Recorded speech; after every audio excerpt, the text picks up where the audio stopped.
नमस्कार, उत्तराखंड समाचार में आपका स्वागत है। मैं हूं संजय भंडारी। सबसे पहले मुख्य समाचार। आजादी के बाद समान नागरिक संहिता लागू करने वाला पहला प्रदेश बनेगा उत्तराखंड। जनवरी 2025 से लागू होगी समान नागरिक संहिता। मुख्यमंत्री बोले, पूरी हैं सभी तैयारी।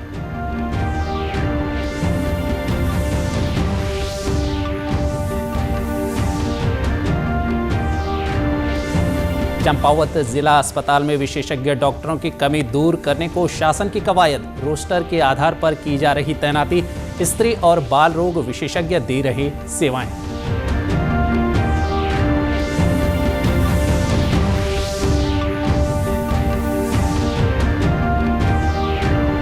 और 38वें राष्ट्रीय खेलों में बॉक्सिंग की मेजबानी मिलने पर पिथौरागढ़ में तैयारियां तेज। बॉक्सिंग खिलाड़ी भी उत्साहित, कहा देश दुनिया के फलक पर मिलेगी नई पहचान। अब समाचार विस्तार से। उत्तराखंड में अगले साल जनवरी से समान नागरिक संहिता यानी यूसीसी लागू होगा। मुख्यमंत्री पुष्कर सिंह धामी ने यह ऐलान करते हुए कहा कि इसके लिए सभी तैयारियां पूरी कर ली गई हैं। मुख्यमंत्री ने कहा कि ये कानून विशेषकर देवभूमि की महिलाओं और बच्चों के सशक्तिकरण के नए द्वार खोलेगा और समाज को नई दिशा देगा। इस तरह उत्तराखंड आजादी के बाद समान नागरिक संहिता लागू करने वाला पहला प्रदेश बन जाएगा। मैं आदरणीय प्रधानमंत्री जी का और आदरणीय गृह मंत्री जी का धन्यवाद करता हूं कि उन्होंने उत्तराखंड राज्य में सबसे पहले ये यूसीसी लागू करने के लिए हमारा मार्गदर्शन किया और हमने उत्तराखंड की देवतुल्य जनता के सामने जो अपना संकल्प रखा था विधानसभा के आम चुनाव में, वो हमारा संकल्प पूरा हो रहा है और हमने जो वायदा किया था वो पूरा हो रहा है। और माननीय गृह मंत्री जी धन्यवाद करता हूँ। हम सब गौरवान्वित हैं कि हमें देश की आज़ादी के बाद जो देश का संकल्प था, हमारी पार्टी का संकल्प था, वो सबसे पहले उस दिशा में हम आगे बढ़े हैं। हमने विधेयक के रूप में उसको बना दिया है और ये गंगोत्री उत्तराखंड से निकल रही है और पूरे देश को आने वाले समय में इसका लाभ मिलने वाला है। वहीं इससे पहले राज्यसभा में कल केंद्रीय गृह मंत्री अमित शाह ने समान नागरिक संहिता को उत्तराखंड में सबसे पहले लागू करने की बात का जिक्र करते हुए कहा था कि यह भाजपा सरकार की अपने वादे के प्रति प्रतिबद्धता का प्रमाण है। हमारी डबल इंजन सरकार के नेतृत्व में समान अधिकार की यह गंगा जो देवभूमि उत्तराखंड से निकली है, वह देश के हर राज्य तक शीघ्र पहुंचेगी। मान्यवर, हमने ही उत्तराखंड में भारतीय जनता पार्टी की सरकार ने यूसीसी लाया। हमारा काम करने का तरीका मैं आपके माध्यम से दिग्विजय सिंह को कह रहा हूं। वो कहते हैं कौन रोकता है, हम खुद रोकते हैं। कारण बताऊं मैं, सुनने का धैर्य चाहिए, क्योंकि हमारा तरीका है कि लोकतांत्रिक तरीके से काम किया जाए।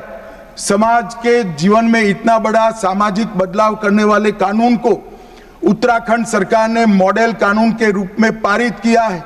इसकी न्यायिक मीमांसा होगी, इस पर सामाजिक चर्चा होगी, धर्म के विद्वान चर्चा करेंगे, कुछ सजेशन आएंगे तो इसको स्वीकारेंगे और बाद में भारतीय जनता पार्टी की सरकार हर राज्य में कॉमन सिविल कोड लेकर आएगी।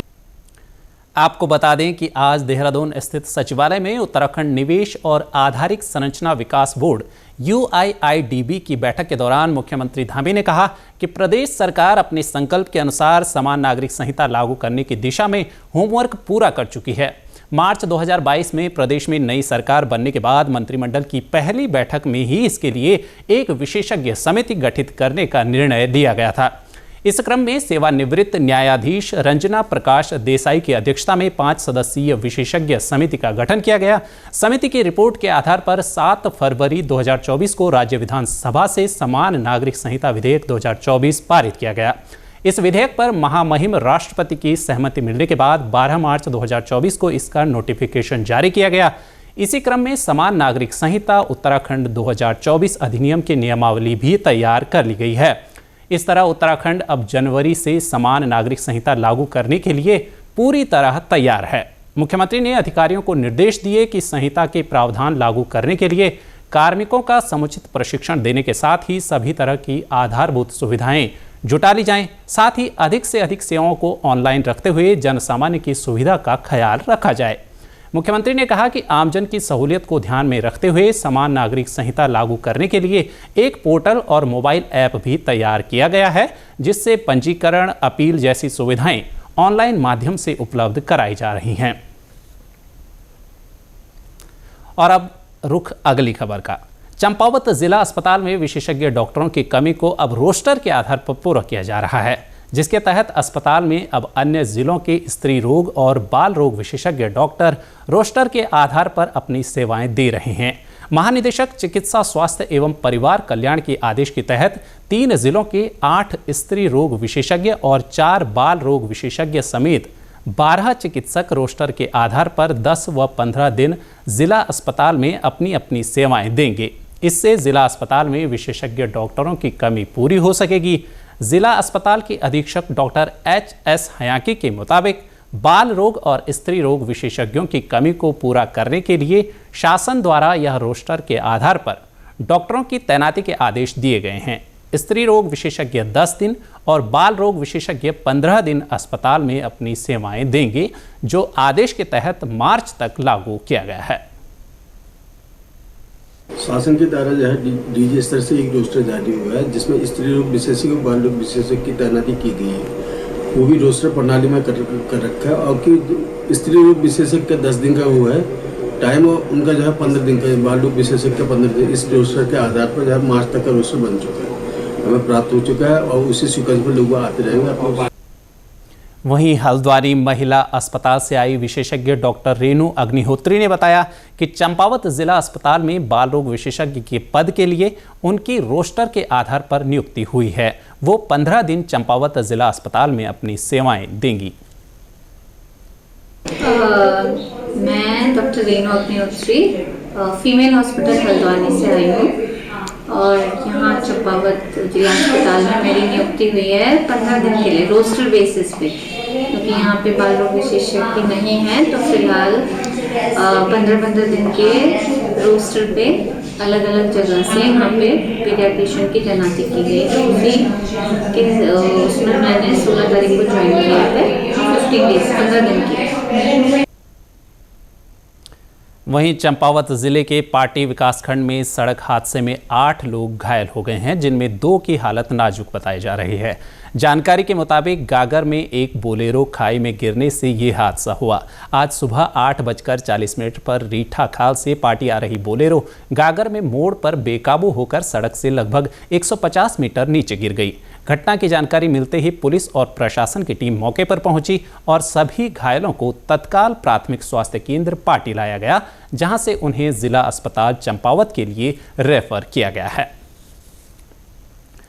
उत्तराखंड में आयोजित होने जा रहे 38वें राष्ट्रीय खेलों में पिथौरागढ़ को बॉक्सिंग की मेजबानी मिली है। खेल विभाग ने राष्ट्रीय खेलों की तैयारी को अंतिम रूप देना शुरू कर दिया है। पिथौरागढ़ के जिला क्रीड़ा अधिकारी अनूप बिष्ट ने बताया कि नेशनल गेम्स को देखते हुए पार्किंग, सड़क और लाइट, साउंड इत्यादि सहित सभी कार्यों को 25 दिसंबर तक पूरा कर लिया जाएगा। उन्होंने बताया कि सभी तैयारियां युद्ध स्तर पर जारी हैं। 38वें राष्ट्रीय खेल जो कि हमारे उत्तराखंड में होने, पिथौरागढ़ को बॉक्सिंग हमें अलॉट हुई है। उसके लिए जो हमारा जो प्रतियोगिता होनी है वो होनी है हमारी स्पोर्ट्स कॉलेज लेलू में, जो कि मल्टीपर्पज़ हॉल है, जिसका 95% काम लगभग कंप्लीट हो चुका है और 25 तारीख तक की डेडलाइन है कार्यदायी संस्था को कि वो 25 तारीख तक अपना कार्य पूर्ण कर लेगी। उसके साथ ही साथ जो स्पोर्ट्स कॉलेज की जो अप्रोच रोड है और पार्किंग और उसकी लाइटिंग और साउंड का जो एस्टिमेट है वो शासन स्तर पर आई थिंक आजकल में पोस्ट में रिलीज़ हो जाएगा। और इसके साथ ही जो भी बाकी गेम से रिलेटेड जो भी हमने फैसिलिटी प्रोवाइड करनी है उस पर हम लोग काम कर रहे हैं। वहीं बॉक्सिंग खेल से जुड़े अंतर्राष्ट्रीय खिलाड़ी भी पिथौरागढ़ को बॉक्सिंग में नेशनल गेम्स की मेजबानी मिलने पर काफ़ी उत्साहित हैं। उनका कहना है कि सीमांत जिले में इस तरह के आयोजनों से राष्ट्रीय और अंतर्राष्ट्रीय खिलाड़ी यहां पहुंचेंगे, जिससे जिले के बॉक्सिंग खिलाड़ियों को बहुत कुछ सीखने को मिलेगा। पहले तो हमारा बहुत बहुत बधाई है कि जो हमारे पिथौरागढ़ के ऊपर भरोसा करके इन्होंने हमें मेजबानी दी और ये आने वाले भविष्य, वैसे भी हमारे पिथौरागढ़ को बॉक्सरों का गढ़ कहते हैं और अब हमारे जो बच्चे हैं उनको भी सब हाँ भाई सीखने को मिलेगा कि इतने नेशनल इंटरनेशनल ओलंपिक प्लेयर आएंगे यहाँ खेलेंगे, तो ये बहुत बड़ी खुशी की बात है कि यहाँ पर जो नेशनल गेम की बॉक्सिंग में मेज़बानी मिली है उससे काफ़ी हमारे बच्चों को फ़ायदा होगा, क्योंकि ये पिथौरागढ़ बॉक्सिंग का गढ़ रहा है। यहाँ पर जैसे हरी सिंह थापा, कैप्टन धर्मचंद साहब, राजेंद्र पुनेड़ा, ठीक है, और हम भी मैं भी इंटरनेशनल बॉक्सर रहा हूँ। मैं एशियन चैम्पियनशिप में सिल्वर मेडलिस्ट हूँ, सबसे महंगा गोल्ड मेडलिस्ट हूँ, और अभी भी मैं गर्ल्स हॉस्टल में बच्चों को कोचिंग दे रहा हूँ। और हमारे बच्चे हमारे जगह नेशनल इंटरनेशनल तक पहुँच गए हैं, हमारे बच्चे जिनको हम टेनिस कर रहे हैं। और इससे आने वाले भविष्य में बच्चे काफ़ी, क्योंकि यहाँ पूरे देश के नेशनल इंटरनेशनल ओलंपियन प्लेयर आएंगे तो उनको बहुत कुछ सीखने को मिलेगा, और एक देश के मानचित्र में हमारा जिला काफ़ी इसका नाम रहेगा। देश के सार्वजनिक प्रसारक प्रसार भारती ने OTT प्लेटफॉर्म के क्षेत्र में कदम रखते हुए हाल ही में वेब्स की शुरुआत की है। यह डिजिटल मीडिया और OTT दर्शकों को एक संपूर्ण इंफोटेनमेंट इकोसिस्टम देता है। अगर आपको भी चाहिए फ्री में शानदार कंटेंट तो आज ही डाउनलोड करें वेब्स ऐप। QR कोड के जरिए भी वेब्स ऐप डाउनलोड की जा सकती है। इसी के साथ अभी तक के समाचार समाप्त हुए। दूरदर्शन समाचारों से जुड़े रहें। मिलते हैं फिर शाम 6:30 बजे के बुलेटिन में। नमस्कार।